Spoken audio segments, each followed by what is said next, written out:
Hey guys, I know plenty of you know about the crypto and stock markets being down bad lately due to this current bear market. So today we're actually going to look into one of the industries within the crypto space, which is called DeFi, which stands for decentralized finance.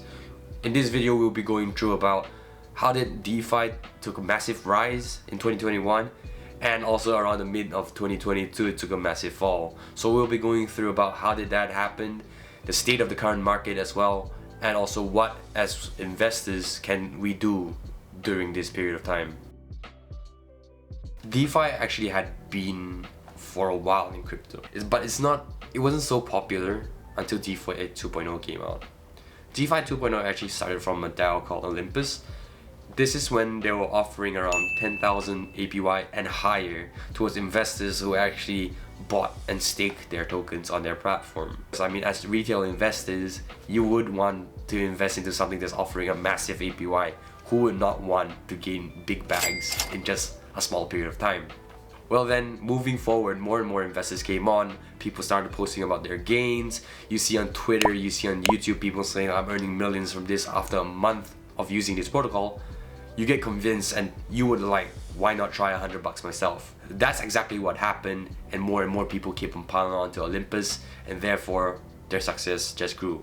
Founders and builders decided to replicate Olympus's success by copying their code and forking the project entirely. Forking the project basically means that they took the code of Olympus with the same concept and same workings and rebranded it towards their own personal brand. APYs of 400% became increasingly common within the DeFi space, and it was like the bare minimum when someone wanted to invest into a new project. As time went on, people started to realize that this APY was actually inflating their token instead of the value. So what I mean by this is that the APYs that were given was that it was increasing the token supply, but demand was determined by the market itself. Therefore, if the supply kept increasing at an increasing rate, just like 10,000% of APY, demand couldn't keep up. So therefore, people tried to actually find alternatives. This is where Anchor Protocol came in. They will actually play a massive role within the DeFi 2.0 ecosystem, and also a massive role in crypto itself. So Anchor was one of the first ones who were offering a stable 20% APR on investing into their platform. So the difference between an APR and APY is that an APY is a compounding interest, while an APR is just a straight interest, a linear interest. As some investors started to question the massive amount of APYs that were given from projects like Olympus, some investors actually preferred the more stable route and less riskier route and go to Anchor Protocol.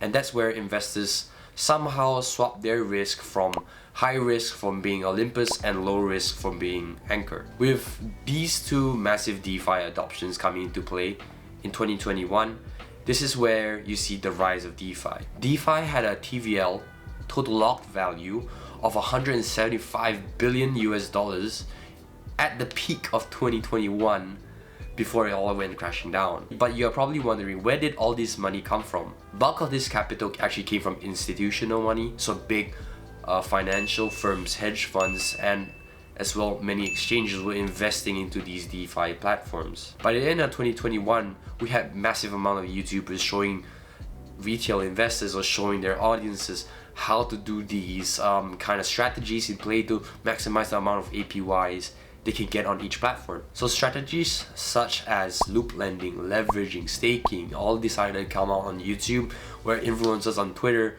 and also YouTube started to show people how it's done. The reason behind this is because they wanted to help others maximize their APYs on these DeFi protocols. A vast amount of this content was actually being consumed by retail investors, as people wanted to find their next 100x on their investments. Well, this all went well till the middle of 2022, where things just took a massive downfall. To understand how the DeFi actually crashed and also ruined most of the crypto market, we need to first take a step back and look what happened. First of all, in 2022, we can go back to January and see the macro financial environment of what was going to take place within this year.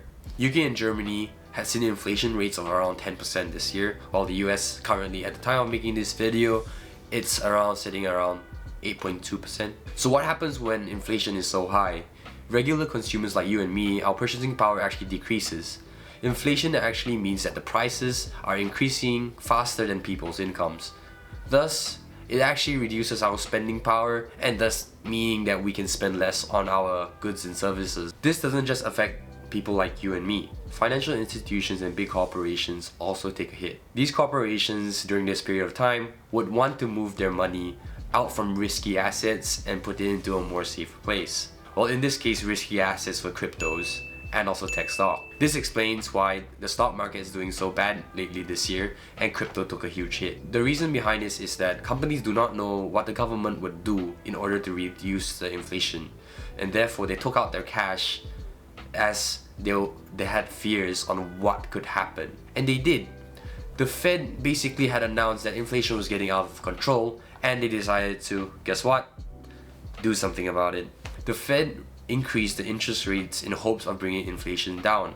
And as inflation rates go up, people are paying more on their loans, people are paying more on everything in general. So let's say if you had a house loan, now when interest rates go up, you'll be paying more interest on top of your loan. The Fed had a plan in place in order to at least eliminate 90 billion of US dollars every month from the economy, and thus they kept rising the interest rates because they weren't seeing any improvements in the inflation rate from month to month. This of course actually made big companies and financial institutions more worried and scared about what's going on with the US economy, whether it's in a recession or what's actually happening. Crypto then started a correction phase where massive amounts of companies were actually letting go of their crypto assets to stay away from risky assets and probably keep themselves secured. When the correction phase for crypto was taking place, this is when most of the Ponzi's or like inflationary token projects started to be wiped out, and most of them did not survive. This is also when one of the biggest blockchains that were handling DeFi took a massive hit. Terra Luna wiped out around $60 billion worth of DeFi value from the crypto market. 60 billion, guys, that's insane. The reason behind this is because they were actually not generating any cash flows to support the 20% APR that they were offering towards their investors. So this played a massive role in their downfall. So big institutions decided to cash out from Anchor Protocol, and thus leading to the depeg of the UST. When I say depeg, it means that the UST value is not one-to-one to a US dollar anymore. When this happens, panic actually happens within the whole market. I remember the times where we were on Discord and people were chatting around like, oh, what's going on, and everyone had belief that Do Kwon was gonna do something about it to repeg UST. But anyways, that's a story for another day. What happened ultimately was that users started to panic as the pegging was not happening again. Many people lost money, and people decided to just cut their losses and take out their cash. When this happened, Anchor basically suffered a bank run where they didn't have enough money to pay out to people, and therefore it actually crashed the whole ecosystem. Well, Anchor took down 60 billion worth of wealth out of the DeFi space. At the high, it was around 175 total value locked within across all DeFi protocols in the DeFi space. But at the current time where we're making this video, it's around 52 billion. So that's a massive decrease of 120 billion worth of wealth just exited the market within a short period of time. So what have we learned actually from this market? Well, we have learned that actually DeFi is actually a really strong tool in connecting people together, raising funds, and also creating many financial systems. But there are a few problems that can be addressed during the next bull market.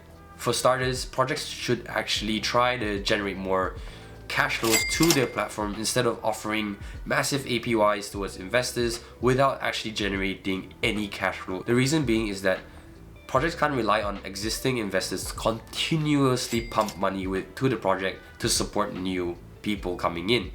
They should start focusing on real life value and creating actual cash flows that come into their protocol, then only then to determine the amount of APY or APRs they'll be giving to their investors.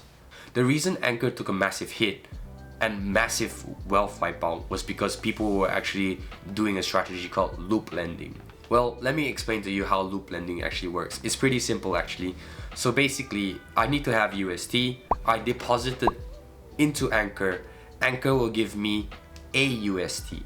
AUST represents the token of UST that I invested into Anchor. So it's basically, you can think of it, here's a receipt to show proof of your investment.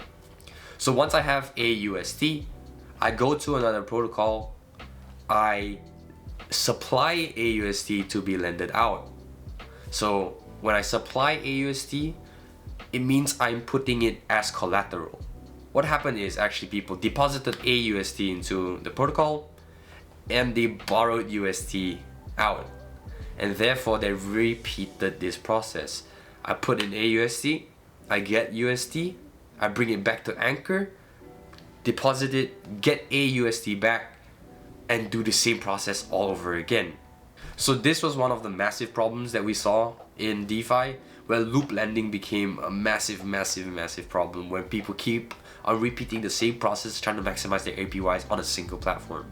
And as you can expect, this was actually made because of capital generation. People were actually printing more tokens, and thus leading to a higher supply and demand. So when big institutions started to take out their money from Anchor, you can expect that Anchor did not have enough to pay everyone back because of this inflationary mechanism. So they had only enough to cash out big players and whoever got out early.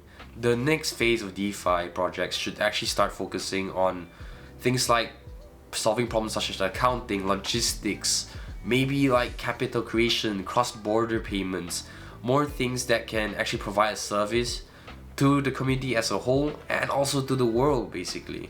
What we can see from the future is that founders will start actually targeting on income generation projects rather than generating paper wealth. Just increasing the tokens amounts is not gonna help anybody. So what can we do as investors at the moment? If you're a builder, a founder, or an investor yourself, this time is actually the best time to get into the market. Staying away from this market when everyone's pulling away, it's actually a good time to come in because there's less competitors, less people who have ideas, and you can connect with people within the space who actually want this space to succeed. There are many projects that are still alive on the DeFi ecosystem within this period of time. I've been into many, I've talked to a few founders, I'm still involved within the space, and what I can say is that projects that are surviving during this bad phase of the market will actually probably come out on top when the next bull run happens. So don't sit back at home worrying about your money decreasing because of the inflation rates, or don't worry about your investment falling down. This is actually a good time to come in the market and just experiment on things that you never thought that you would invest in. So who knows, you might learn something new from all of this, and you might get actual connections from this. As there are less people are complaining about the projects and people actually focusing on value creation at the moment, this is the perfect time for you to start understanding what is DeFi all about, how can you benefit from DeFi, and also maybe, you never know, you might actually make a project yourself. As for founders and builders, during this time it's really hard, I understand you guys. I wish you guys all the best and keep on building, guys. The next phase of DeFi will be amazing. Thanks for watching, guys. I'll catch you in the next video.